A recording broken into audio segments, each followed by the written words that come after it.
ആലപ്പുഴ ചേർത്തല പള്ളിപ്പുറത്ത് മൃതദേഹാവശിഷ്ടങ്ങൾ കണ്ടെത്തിയതിൽ കൂടുതൽ സ്ത്രീകളുടെ തിരോധാനവും അന്വേഷണ പരിധിയിലുണ്ട്.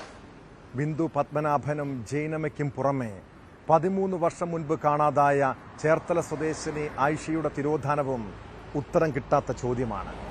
പഞ്ചായത്ത് ജീവനക്കാരിയായിരുന്ന ഇവർ സ്ഥലമിടപാടിനായി അറസ്റ്റിലായ സെബാസ്റ്റ്യനുമായി ബന്ധപ്പെട്ടിരുന്നുവെന്നാണ് സൂചന.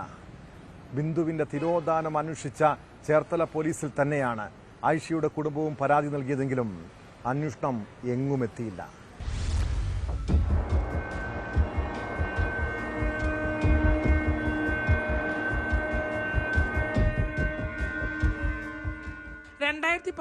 മെയ് 21 അമ്മയെ കാണാനില്ലെന്ന പരാതിയുമായി ഐഷയുടെ മക്കൾ ചേർത്തല പോലീസിനെ സമീപിക്കുന്നത്. വാരനാട്ടെ കുടുംബ വീടിനോട് ചേർന്ന് ഐഷ പുതുതായി സ്ഥലം വാങ്ങിയിരുന്നു. സ്ഥലമിടപാടുകളുമായി ബന്ധപ്പെട്ട് സെബാസ്റ്റ്യൻ ഐഷയെ സമീപിച്ചിരുന്നുവെന്നാണ് പ്രദേശവാസികൾ സ്ഥിരീകരിക്കുന്നത്. ബിന്ദുവിന്റെ കേസ് നടക്കുന്ന സമയത്ത് ഈ ഐഷയുടെ അവിടെ സെബാസ്റ്റ്യൻ വന്ന കാര്യങ്ങളൊക്കെ നമ്മളോട് പറഞ്ഞിട്ടുള്ളത്. കഴിഞ്ഞിടക്ക് ഒരു മോൻ വന്ന് ഇങ്ങനെ അന്വേഷണമായിട്ട് മുന്നോട്ട് പോകാൻ പോകുന്നുവെന്ന് അവിടെ വന്ന് വന്ന് പറഞ്ഞതായിട്ട്. ഐഷ റിട്ടയർ ആയതാണോ, പെൻഷനും അങ്ങനെ ഉള്ള കാര്യങ്ങളും ഉണ്ടായിരുന്നു. അതൊക്കെ കൈവശപ്പെടുത്തി കാണും. മുൻ പഞ്ചായത്ത് ജീവനക്കാരിയായ ഐഷ വിരമിച്ച് 2 വർഷത്തിനുള്ളിലാണ് സ്ഥലം വാങ്ങുന്നത്. പുരയിടത്തിൽ വീട് നിർമ്മാണം ആരംഭിക്കുന്നതിനായി അടിത്തറ കെട്ടിയിരുന്നതായി കുടുംബം പറയുന്നു. അവിടെ തന്നെ ഒരു ഷെഡ് നിർമ്മിച്ച് ഒറ്റയ്ക്കായിരുന്നു ഐഷ താമസിച്ചിരുന്നത്.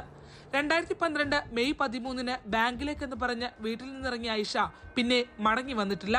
ആരാധനാലയങ്ങളിൽ എവിടെയെങ്കിലും പോയതാകാമെന്ന് ആദ്യം കരുതിയ ബന്ധുക്കൾ ഐഷ ദിവസങ്ങളായി മടങ്ങി വരാതായതോടെ പോലീസിൽ പരാതി നൽകുകയായിരുന്നു. വാങ്ങിയ പുരയിടത്തിന്റെ പണം പൂർണ്ണമായി നൽകിയിട്ടില്ലെന്ന് പിന്നീട് മക്കൾ നടത്തിയ അന്വേഷണത്തിൽ കണ്ടെത്തി. മകൻ ആ തുക കൂടി ഉടമയ്ക്ക് നൽകിയ ശേഷം പുരയിടം വർഷങ്ങൾക്ക് ശേഷം മറച്ചു വിൽക്കുകയായിരുന്നു.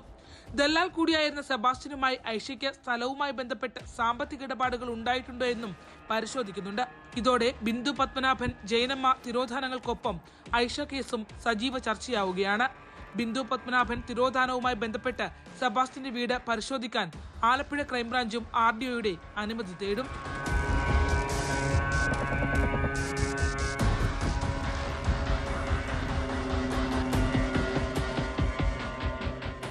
ജൈനമ്മ കേസ് അന്വേഷണ സംഘത്തെ സംബന്ധിച്ചിടത്തോളം വലിയ ഒരു പിടിവലിയാണ്.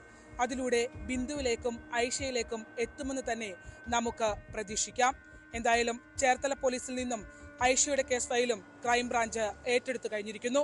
സത്യം എപ്പോഴെങ്കിലും മറനീക്കി പുറത്തു വരിക തന്നെ ചെയ്യും. ആലപ്പുഴയിൽ നിന്നും ശരണ്യ സ്നേഹജൻ, News 18. കേരള